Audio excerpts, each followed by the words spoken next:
உறவுகள் அனைவருக்கும் வணக்கங்க. இங்கே அம்மாவுக்கு முடியலைன்னு சொல்லிட்டு காவேரி மாத்திரை வாங்குகிறோம், தைலம் வாங்குகிறோம் அப்படின்னு கிளம்புறாங்களா. நம்ம விஜயும் கிளம்புறாங்க. 2 பேரும் அப்படின்னு மாமியார் அனுப்புகிறாங்க. இவங்க 2 பேரும் வராங்க. மெடிக்கல் இங்கே இருக்குது அப்படின்னு ஒவ்வொரு இடமா பார்க்குறாரு. அவருக்கு பக்கத்தில் இருக்க மெடிக்கல் தெரியும், இருந்தாலும் பக்கத்தில் இருக்கே பஞ்சவர்ண கிளி அது கூட அப்படி ஜாலியாக என்ஜாய் பண்ணணுன்ட்டு இங்கே இருக்கா அப்படிங்கிற மாதிரி போகிறாங்களா. அங்கே அங்கே அங்கே ஒரு மெடிக்கல் தர மாதிரி இருந்துச்சு. விஜய் விஜய் அப்படிங்கிறாங்க. அடுத்து மெடிக்கல் இல்லைங்க, அது கிளினிக்குங்க அப்படிங்கிறாங்க. இருந்தாலும் கேட்கலாமே, அவங்க எல்லா மாத்திரையும் வச்சிருப்பாங்களா என்ன? அதுவும் இல்லாமல் அவங்க மாத்திரையா கொடுப்பாங்க, அதெல்லாம் கொடுக்க மாட்டாங்க அப்படின்னு சொல்லிட்டு ஒவ்வொரு இடமா போகிறாங்க. அந்த ஒரு இடம் வந்துருச்சு அப்படிங்கிறாரு. ஏன்னா வேற வழி இல்லையே, எவ்வளோ நேரம் சுத்த முடியும். அப்புறமா காரை நிப்பாட்டிட்டு மருந்தை வாங்குறாங்க. இது கடையில் இந்த பிள்ளை பார்த்தீங்கன்னா, அம்மா எப்படிமா இருக்கு, நீ பத்திரமா இருந்துக்கோ, நாங்கள் பார்த்துட்டோம், மாத்திரை வாங்கிட்டு வரோம் அப்படின்னு சொல்லல. காவேரி இங்கே கொண்டா அப்படின்னு போனை வாங்குறாரு. அத்தை எப்படித்தான் இருக்கு, என்னம்மா எப்படிமா இருக்கு அப்படிங்கிறாரு. தம்பி நீங்கள் ஒரு மாத்திரையும் வாங்க வேணாம், அவள் கேட்பா, அதனால கால்வலி மாத்திரை வாங்கிக்கோங்க, உண்மையிலே கால்வலி மாத்திரை வாங்கிக்கோங்க, நான் அதை தூக்கி போட்டுறேன் அப்படின்னு சொல்ல. அத்தை அப்படிங்கிறாரு. பரவாயில்ல, அப்புறம் கொஞ்சம் தொண்டை கறக்கறன்னு இருக்குது, அதுக்கு கொஞ்சம் மிட்டாய் வாங்கிக்கோங்க. அப்புறம் அப்புறம் கொஞ்சம் அதுக்கப்புறம் வேறு என்ன வாங்குறது, ஏதாவது சொல்லி வாங்குங்க, அங்கே இருக்கிறது இல்லை அப்படிங்கிறாங்க. சரிங்க அத்தை அப்படின்னு சொல்லிட்டு இந்தா காவேரி இந்தாங்க மிஸ் அப்படின்னு கொடுக்குறாங்க. அடுத்து போயிட்டு மெடிக்கலில் போயிட்டு ஒன்றா சொல்கிறாரு. கால்வலி மாத்திரை, வலிக்கு விழுந்துட்டாங்க, ஜுரம் மாத்திரை அப்படின்னு சொல்ல. காவேரி பார்க்குது. என்ன மிஸ் பார்க்குறீங்க? இல்லை ஒன்றும் இல்லை, எங்கள் அம்மாவுக்கு நான் பிள்ளையா நீங்கள் பிள்ளையான்னு எனக்கே டவுட்டாக இருக்குது அப்படிங்கிறாங்க. தெரிஞ்சால் சரி அப்படின்னு வாங்கிக்கிட்டு காசையும் அவரே கொடுக்குறாரு. இல்லை இருக்கட்டும், நான் கொடுக்குறேன், நீங்கள் ஏன் கொடுக்கணும் அப்படின்னு சொல்லிட்டு தடுக்கிறாங்க. வேண்டாம் நானே கொடுத்துக்கிறேன் அப்படின்னு சொல்லிட்டு கொடுத்துட்டு வாங்கிட்டு வராங்க. வரும்போது பார்த்தீங்கன்னா, சார் அப்படிங்கிறாங்க. என்ன அப்படிங்கல, மிச்ச காசு வாங்க போகிறீங்க அப்படிங்கிறாங்க. எவ்வளவு? 30 ரூபா இருக்குது, டிப்ஸு அப்படிங்கிறாங்க. சார் அதெல்லாம் இங்கெல்லாம் டிப்ஸ் வேணாம் சார், எடுத்துக்கோங்க. ஆஹா அசிங்கப்பட்டான் அப்படிங்கிற மாதிரி. சரி கொடுங்க அப்படின்னு போயில. சரி 30 ரூபாய்க்கு வேறு ஏதாவது இருந்தால் கொடுங்க அப்படிங்கிறாங்க. 30 ரூபாய்க்கு என்ன இருக்குது, 2 இது இருக்குது, இந்தாங்க போட்டு பாலில் கலந்து குடிங்க அப்படின்னு சொல்லிட்டு 2 பாக்கெட் 3 பாக்கெட் 10 ரூபா பாக்கெட் கொடுக்குறாங்க. சரின்னு அதையும் வாங்கிக்கிறாரு. நேரம் அப்படிங்கிற மாதிரி. ஆனால் காவேரி சிரிக்கிறாங்க. என்ன என்ன என்ன சிரிப்பு?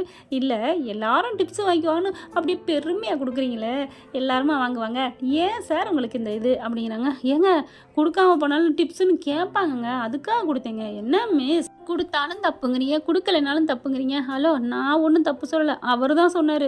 சரி விடுங்க, நீங்கள் சிரிக்கிறீங்க, அது அப்படித்தானே தெரியுது அப்படிங்கிறாங்க. சரி சரி விடுங்க அப்படின்னு வண்டியில் ஏறி உட்காடுறாங்க. அதுக்கப்புறம் கார் எடுத்துகிட்டு வராங்களா. அப்படியே நல்லா குளிருதுங்க, கிளைமேட்டு கொஞ்சம் இதாக இருக்குது அப்படிங்கிறாரு. என்னாச்சு அப்படிங்கிறாங்க. இல்லை வேணாங்க அப்படிங்கிறாரு விஜய். சும்மா சொல்லுங்கள், நல்லா சூடாக அப்படியே சாலை ஓரத்தில் இருக்க டீ ஒரு கப் இல்லைன்னா 2 கப் அடிக்கணும் போல் இருக்கே அப்படின்னு சொல்ல. இவ்வளோ தானே, நிப்பாட்டுங்க, அதோ அங்கே ஒரு கடை இருக்கே அப்படின்னு காவேரி சொல்கிறாங்க. அதே மாதிரி காரையை நிப்பாட்டிட்டு இறங்கிட்டு நான் போயிட்டு வாங்கிட்டு வரட்டா, நீங்கள் உட்காடுறீங்களா அப்படின்னு விஜய் சொல்ல. இந்த மாதிரி கடையில் நல்லா ரோட்டோரத்தில் நின்றுக்கிட்டு ரசிச்சுக்கிட்டு போகிற வரவங்களை பார்த்துக்கிட்டு கூட அங்கே பச்சி இருந்துச்சுன்னா அதையும் தின்னுக்கிட்டு எவ்வளோ ஒரு டேஸ்ட்டு தெரியுமா, இதெல்லாம் உங்களுக்கு தெரியாது அப்படிங்கிறாங்க. ஓ எனக்கு தெரியாது. ஆமாம் அப்படிங்கல, என் பொண்டாட்டியாக இருந்து எனக்கு எம்புடு சொல்லி கொடுத்துருக்குற, இப்போ புதுசாக சொல்கிறா. சரி சரி என்ன பண்ணுறது அப்படின்ட்டு போய் 2 டீ சொல்கிறாங்க. பச்சி இருக்கான்னு கேட்குறாங்க. இல்லைங்க முடிஞ்சிருச்சுங்க அப்படிங்கிறாரு. ஐயோ ப்ளீஸுங்க ஏதாவது கொடுங்களேன். இல்லை என் பிள்ளைக்காக 2 வச்சுருக்கேன், தரீங்களா அப்படின்ட்டு. சரி வேணாம், பிள்ளை தான் முக்கியம், கொடுங்க. இல்லை அவள் தூங்கிட்டா, இனிமேல் எந்திரிக்க லேட் ஆகும், நான் அட்ஜஸ்ட் பண்ணிக்கிறேன், பாவம் நீங்கள் உங்கள் பொண்டாட்டி கொடுங்க அப்படின்னு சொல்ல. பார்க்குறாங்க காவேரி. என்னது பொண்டாட்டியா அப்படிங்கல. ஹலோ அப்படிங்கிறாங்க. சரி சரி விடுங்க, பொண்டாட்டின்னு ஊரே சொல்கிறாங்க, இனிமேல் நீங்கள் கொஞ்சம் தள்ளி நில்லுங்க அப்படின்னு காவேரி சொல்கிறாங்க. அதுக்கப்புறம் இதில் என்னங்க அவங்களுக்கு என்னங்க தெரிய போகுது, சும்மா இருங்க அப்படின்னு டீயை கொண்டாந்து கொடுக்குறாரு. பார்த்து அப்படின்னு இன்னொரு கப்பு கொடுங்க ஆத்துறதுக்கு அப்படின்ட்டு வாங்கியாந்து கொடுக்குறாரு. விட்டா ஆற்றி கொடுத்துருவீங்க போல இருக்கே அப்படின்னு காவேரி சொல்ல. சரி விடுங்க ஆற்றி தரேன் அப்படின்னு ஆத்துறாரு வேகமாக. போதும் சூடாக குடிச்சாதான் நல்லாயிருக்கும் அப்படின்னு சொல்லிட்டு அப்படியே பச்சியை திங்க, காப்பியை குடிக்க, அப்புறம் ஒரு கண்ணு காவேரியை நோக்க, அவ்வளோ அழகுங்க, அடட அள்ளுது போங்க நம்ம விஜய்க்கு. அப்படியே குடிச்சிட்டு இருக்காங்க. பார்த்தீங்கன்னா அங்கே 2 ரவுடி பசங்க வராங்க. டீ குடுமா, அதை குடுமா அப்படின்னு சொல்லிட்டு கலாட்டா பண்ணுறாங்க. அண்ணே கொஞ்சம் அமைதியாக இருங்கண்ணே, பொழப்பு நடத்துகிற இடம் அப்படிங்கிறாங்க. நான் ஒன்று என்னம்மா பண்ணேன், உன் தலையில் ஏறி உட்காந்தேன் அப்படி இப்படின்னு பேச விஜய்க்கு சுருன்னு கோவம் வருதுங்க. எவ்வளோ சாந்தமோ, கெட்டது நடந்தால் கோவம் வர்றதுல மண்ணெங்க நம்ம விஜய். அப்படியே ஒரு மாதிரியா முறுக்குறாரு. காவேரி அதை பார்க்குறாங்க. பரவாயில்லையே, கோபத்தை கண்டு பொங்குறாரு, அப்போ நல்ல மனுஷன்தான் அப்படின்னு காவேரி நினைக்கிறாங்க. அடுத்து பார்த்தா அவங்க 2 பேரும் ரொம்ப ஒம்பளுத்துட்டே இருக்காங்க. போகிறாங்க. ப்ரோ குடிக்கிறீங்களா? ஓரமாக வாங்கிட்டு வந்து குடிங்க. இப்படிலாம் கலாட்டா பண்ணா பாவம் இல்லையா? அவங்க ஏழைங்க வயிற்றுல ஏன் அடிக்கிறீங்க? யார்ரா நீ அப்படி சொல்ல, ஹலோ நான் உங்களை எவ்வளோ ப்ரோன்னு மரியாதையை சொன்னேன், நீங்கள் ஏன் இப்படி பேசுகிறீங்க அப்படி சொல்ல, உன்னை வாடான்னு சொன்னால் உனக்கு கோவம் வருமா? என்னடா பண்ணுவேன் என்ன பண்ணுவேன் அப்படித்தான் நான் சொல்லுவேன் அப்படின்னு எகுறாங்க. விஜய் என்ன பண்ணுறாரு, சாரிங்கண்ணே தெரியாமல் சொல்லிட்டேன், எனக்கு கோவம்லாம் வராதுண்ணே, நீங்கள் என்ன பண்ணிங்கண்ணே ப்ளீஸ்ண்ணே, சண்டை கிண்டை வேணாண்ணே, எனக்கு ஒரு மாதிரியா இருக்குண்ணே, நீங்கள் வீரண்ணே அப்படின்னு சொல்ல, அந்த பயம் அப்படின்னு சொல்லிட்டு உட்காந்துட்டு டீயை குடிக்க பார்க்குறாங்க. விஜயை பார்க்குறாங்க காவேரி. பரவாயில்லையே, பெருந்தன்மையாகவும் இருக்கார், பொறுமையாகவும் இருக்கார், அழகாகவும் இருக்கார், எல்லாத்துலேயுமே 100க்கு 100 மார்க் வாங்குறாரே. அப்புறம் என்னடி காவேரி உனக்கு மிச்சம்? அவர்கிட்ட என்ன நீ இன்னும் எதிர்பார்க்குற? ஐயோ என் மனசு கடந்து தவிக்குதே, காதலை சொல்லுன்னு சொல்லுது, வேணான்னு சொல்லுதே காவேரி அப்படின்னு புலம்பிக்கிட்டு இருக்காங்க தனக்கு தானே. கிட்டக்க வராரு விஜய். பச்சி இன்னும் 2 வாங்கிட்டு வந்து திம்பமா அப்படிங்கிறாங்க. பச்சி தான் இல்லைன்ட்டாங்கல்ல, அப்புறம் என்ன அப்படின்னு. ஆனால் இவங்க பச்சி கெட்டு சண்டை போடுறாங்க. மாவு இருக்கும்ல, வாழைக்கரும்புல போட்டுத்தா அப்படிங்கிறாங்க. அண்ணே அண்ணே அப்படின்னு எவ்வளோ கெஞ்சுறாங்க. போட்டு தரியா இல்லையா, இல்லைன்னா கடையை போட்டுருவேன் அப்படிங்கிறோம். சரிங்கண்ணே அப்படின்ட்டு போயிட்டு உள்ளுக்கு போயிட்டு வாழைக்காய் எடுக்கிறாங்க. மாவெல்லாம் பாவங்க, எவ்வளோ நேரத்தில் எப்படி பண்ணுறது. விஜய்க்கு கோவம் வருது. ஆனாலும் காவேரி வேண்டாம் அப்படிங்கிறாங்க. எப்படியெல்லாம் பண்ணுறாங்க பார்த்தீங்களா அப்படிங்கிறாங்க காவேரி. எனக்கு கோவமாக வந்துச்சுங்க, ஆனால் பொறுமையை கொடுத்துட்டேன் ஆண்டவன். ஏன் பொறுமையாக இருந்தீங்க? நான் இருக்கேன்னா பார்க்காதீங்க, உங்கள் மனசை கட்டுப்படுத்தாதீங்க, உங்களுக்கு என்ன கோவம் வருதோ பண்ணுங்க அப்படிங்கிறாங்க. சேச்சா அப்பெல்லாம் இல்லைங்க, பெருசாக சண்டை வந்து அந்த பொண்ணு பாவம் எவ்வளோ கஷ்டப்பட்டு இந்த மாதிரி ரோட்டோரத்தில் கடை வைக்கிறாங்க, அதனால தான் நான் பேசாமல் நிற்கிறேன் அப்படிங்கிறாரு விஜய். பரவாயில்லை, பெருந்தன்மை, அப்புறம் மனிதாபிமானம், இறக்க குணம் எல்லாமே இருக்குது காவேரி, அள்ளிருடி, இப்போவே ஐ லவ் யூ சொல்லுடி அப்படின்னு மனசு சொல்லுது. என்னங்க அப்பப்போ மைண்ட் வாய்ஸ்லேயே பேசிகிட்டு இருக்கீங்க, எங்கேயோ ஒரு வேறு உலகத்துக்கு போகிறீங்க அப்படின்னு விஜய் கணிச்சு கேட்குறாரு. ஆஹா கரெக்டாக கேட்டாரு.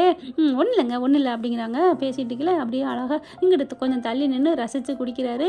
அதை பார்த்துட்டு காவேரி ரசிக்கிறாங்களா. இவங்க ரவுடிங்க என்ன பண்ணுறாங்க, இந்தம்மா பச்சி ரெடியா சார், இப்போ தானே பண்ணிக்கிட்டு இருக்கோம் அப்படிங்கிறாங்க. அதுக்கப்புறம் நீ ஏன்டா அங்கே பச்சியை தேடுற, இங்கே பாருடா பச்சி ஆள் உயரத்துக்கு நிற்கிது, தலைன்னு அடடடா, அந்த மாதிரி ஒரு பச்சியை எங்கேயுமே பார்த்ததுலையே, புதுசாக இருக்கேடா அப்படின்னு எந்திரிச்சு வாரான். விஜய்க்கு அப்படியே நரம்பு சுருன்னு ஏறுது. காவேரி பார்க்குறாங்க, சார் ரைட்டு, இவனுக்கு சகடையில் ஏறிட்டு போகுது அப்படின்னு காவேரி நினைக்கிறாங்க. கிட்டக்க வராங்க 2 பேருமே. அப்பா இது என்னம்மா, வெண்ணெயில் செஞ்செடுத்த உடம்பா, ஊத்துக்குழியில் வந்த நெய்யா அப்படி இப்படின்னு சொல்கிற மாதிரி இங்கிட்டாங்கன்னு சுற்றிட்டே வராங்க. என்ன சார், ஏன் சார் என்ன சுற்றுறீங்க? இல்லைம்மா இவ்வளோ அழகா செல்லம் மாதிரி நிற்கிறியா, அதான் சிலைன்னு நினச்சி, சாமி சிலைன்னு நினச்சி சுற்றுறோம், அவ்வளோதான், ஒன்றும் இல்லை அப்படின்னு சொல்ல விஜய்க்கு கோவம் வராரு. கிட்டக்க வராரு. கோவம் வந்து அப்படின்னு ஜாடை காமிக்கிறாங்க. ப்ளீஸ் வேணாம் அப்படின்ட்டு மறுபடியும் என்ன பண்ணுறாங்க, சும்மா தொடாத வரைக்கும் பேசாமல் இருந்தாங்க. ஆனாலுமே ப்ரோ கொஞ்சம் போகிறீங்களா, அது ஏன் ஒய்ஃபு அப்படின்னு சொல்லிடுறாரு பட்டுன்னு. ஒய்ஃபாக இருந்தால் என்ன இருக்கட்டும், நாங்கள் என்ன பண்ணோம், நாங்கள் என்ன இப்படி தொட்டோமா இல்லை இப்படி இடித்தோமா, எப்படி கோவம் வரும் விஜய்க்கு. அப்படி தொட்டமான்னு தொட்டுட்டு என்கிட்ட தில்லா பேசுறியான்னு தொட்ட கையை பிடிச்சி அப்படி திரிடுறாரு. அம்மா அம்மா அம்மான்னு கத்துறேன். வாய் தாங்க வாய்ச்ச விடாலே ஒரு பிடிக்க சுருண்டுறாங்க. அந்த ஆள் அடுத்த ஆள் என்ன பண்ணுறாரு, அடி விழுந்துற காட்டி கபக்குன்னு விஜய் காலில் விழுகிறேன். என்னடா அப்படின்னு பார்க்க, அண்ணே என்னெல்லாம் அடிச்சிடாதீங்கண்ணே, நான் சும்மாண்ணே மீசையும் இந்த தலைமுடியெல்லாம் ஒரு சும்மா இவங்கெல்லாம் மிரட்டி உருட்டுறதுக்கு 10 ரூபா டீ கேண்டீனே பண்ணிட்டோன்னே, எங்கெல்லாம் அடி வாங்குறதுக்கு தெம்பு இல்லைண்ணே, உங்களை பார்த்தாலே ஆஜானுபாவாக இருக்கீங்க, ஆஸ்பத்திரிக்கெலாம் பில்லு கட்ட முடியாதுண்ணே, ப்ளீஸ்ண்ணே கையை விடுங்கண்ணே 2 பக்கம் திரும்பிடுச்சுண்ணே விரல் அப்படின்னு சொல்ல பா அப்படின்னு விடுறாரு. அம்மாடியோ ஐயோ அப்படின்னு சொல்லிட்டு, அண்ணே என்னண்ணே உங்கள் கையை கொடுங்க, அப்பா இது கையா இல்லை இரும்பா அப்படின்னு சொல்லிட்டு கண்ணில் எடுத்து ஒத்திக்கிறாங்க. நீங்கள் தானே எங்கள் கண்கண்ட தெய்வம், நீங்கள் தான் எங்களுக்கு குரு அப்படின்னு சொல்லிட்டு காலில் விழுந்து கெஞ்சுறாங்க. ஏன்டா அந்த மாதிரி, எதுக்குடா அப்படிங்கல. இல்லைண்ணே உங்கள் பொண்டாட்டியா அப்படிங்கல. அப்படியே கோவம் வருது. ஆனாலும் இப்போ என்ன பொண்டாட்டியா தான் என்னென்ன பண்ண போகிறேன் அப்படிங்கிறாங்க. இல்லை உங்கள் பொண்டாட்டி உண்மையிலே அழகுனே அப்படின்னு சொல்ல, அட்டிங் ஒன்று அப்படிங்கல. 2 பேரும் எந்திரிச்சு ஓட பார்க்குறாங்க. போனவங்க மறுபடியும் திரும்பி நின்று பார்த்து, அண்ணே நாங்கள் எங்கே போனாலும் அடித்து சொல்லுவோம், உங்கள் பொண்டாட்டி வேறு லெவல், சூப்பர், என்ஜாய் பண்ணுங்க அப்படின்னு சொல்லிட்டு அதுக்கப்புறம் போகிறாங்க. சிரிக்கிறாங்க காவேரி. அதுக்கப்புறம் அக்கா அப்படின்னு சொல்ல காவேரி திரும்புகிறாங்க. அக்காவா? ஆமாக்கா, நாங்கள் யாரையுமே அக்கான்னு தான் சொல்லுவோம். அப்புறம் உங்ககிட்ட ஒன்று சொல்லணுக்கா. என்ன அப்படிங்கிற மாதிரி பார்க்குறாரு. நீ கொடுத்து வச்ச ஆளுக்கா உங்கள் அண்ணன், எங்கள் அண்ணன். ஐயையோ, ஒரு புடியிலே உடம்புலாம் நொறுங்கிருச்சே. நீ யோகக்காரி தான், என்ஜாய் என்ஜாய் அப்படின்ட்டு போக, என்ன அவர் கையை முறுக்குனதுக்கும் நான் என்ன யோகக்காரி, ஒன்றும் புரியலையே அப்படின்னு காவேரி கேட்க, விஜய் என்ன பண்ணுறாரு, அவங்க சொன்ன அர்த்தம் இவருக்கு புரியுது. ஒன்றும் இல்லை, அவங்க ஏதோ லூஸ் மாதிரி சொல்லிட்டு போகிறாங்க, அதை பற்றி எதுவும் நினைக்காதம்மா அப்படின்னு சொல்லிட்டு, வாங்க நம்ம டீ குடிச்சாச்சு கிளம்புவோமா அப்படிங்கிறாங்க. தம்பி நல்ல வேலைப்பா, இனிமேல் இந்த பக்கத்து எட்டி பார்க்க மாட்டாங்க அப்படின்னு சொல்ல, இனிமேல் எதனா எனக்கு கால் பண்ணுங்க, இந்தாங்க என்னோட கார்டு அப்படின்னு சொல்லி கொடுக்குறாங்க. ரொம்ப நன்றி தம்பி, அந்த சாமியை அனுப்பி வச்ச மாதிரி இருக்குது அப்படிங்கிறாங்க. ஆனாலும் பரவாயில்ல, அவங்கள பெருசாக சண்டை போட்டு இந்த இடத்த நாரடிக்காமல் சிம்பிளாக முடிச்சு விட்டீங்களே அப்படிங்கிறாங்க அந்த அம்மா. இதனால் என்ன இருக்குது அப்படின்னு சொல்லிட்டு சரின்னு கிளம்புறாங்களா. என்ன காவேரி கிளம்பலாமா? கிளம்பலாம், ஆனால் அவங்க ஏன் அப்படி சொன்னாங்க, என்ன சொன்னாங்க, நீ கொடுத்து வச்சவம்மா அப்படின்ட்டு போனால் என்ன அர்த்தம்? அட ஒன்றும் இல்லைம்மா, நான் உங்கள் புருஷன் அப்படின்னு நினச்சி சொல்லிட்டு போயிருப்பாங்க மிஸ். விடுங்க மிஸ், புருஷன்னா நீ யோகக்காரி அழகாக இருக்குது ஏதோ சொல்லிட்டு போயிருக்கணும்.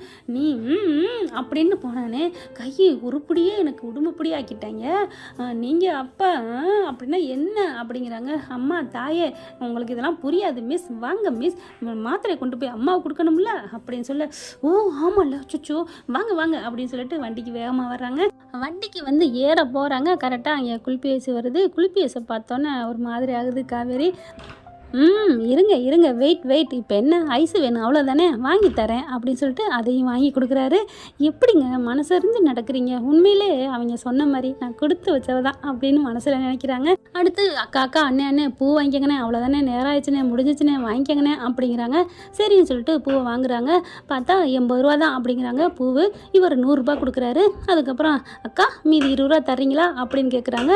அண்ணே டிப்ஸாக வச்சுக்கிறேண்ணே அப்படின்னு சொல்ல, ஐயோ காரில் தான் வந்திருக்கீங்க 20 ரூபா கேட்குறீங்க அப்படின்னு சொல்ல காவேரியை விஜய் பார்க்குறாங்க. சரி விடுங்க அப்படின்னு காவேரிங்கிட்ட திரும்புகிறாங்க. மேடம் என்னமோ சொன்னீங்க, டிப்ஸு கேட்க மாட்டாங்கன்னு கேட்குறாங்க பார்த்தீங்கல்ல, அதனால தான் நான் அங்கே கொடுத்தேன். ஒருத்தங்க வாங்குறாங்க, ஒருத்தங்க வாங்கலை, அதுக்குள்ளே நான் அசிங்கப்பட்டேங்கிற மாதிரி எவ்வளோ கிண்டல் பண்ணீங்க அப்படின்னு சொல்ல, சரிங்க சாமி விடுங்க சாமி, வாங்க சாமி அப்படின்னு சொல்லிட்டு கையெடுத்து கும்பிட்டு காருக்குள்ளே ஓடுறாங்க நம்ம காவேரி செல்லக்குட்டி.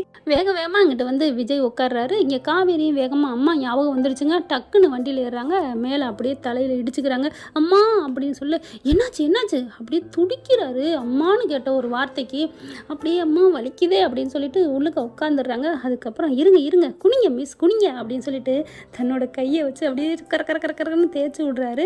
தேய்ச்சி விட அப்படியே காவேரி தலை அப்படியே அசைதா, அப்படியே தேய்ச்சி விட்டுட்டே குனிஞ்சு பார்க்குறாங்க. காவேரி நிமிந்து விஜயை பார்த்துட்டு இருக்காங்க. அப்படியே பார்க்குறீங்க, கண்ணை முடிக்கங்க நான் தேய்க்கிறேன்ல அப்படிங்கிறாரு.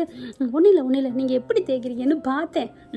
எப்படி தேய்க்கிறீங்க நான் பார்த்தேன், என்னை பார்த்துட்டு எப்படி மனசுக்குள்ள அட்டைக்கிட்டு இருக்கா பாரு ஆசை அப்படின்னு நினைக்கிறாரு. அதுக்கப்புறம் நல்லா தேய்ச்சி விட்றாங்க. கொஞ்சம் புடச்சி தாங்க போயிடுது, பாவமாக இருக்குது பார்க்கல.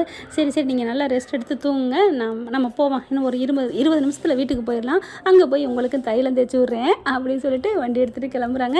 என்ன ஃப்ரெண்ட் பார்க்கலாமா இப்படி போனால் எப்படி இருக்கும்? இதன் தொடர்ச்சி அடுத்த பகுதியில். இந்த பதிவு உங்களுக்கு பிடிச்சிருந்துச்சுன்னா அவங்க பொண்ணான கையால் ஒரு லைக்கை போட்டு சப்ஸ்கிரைப் பண்ணிடுங்க.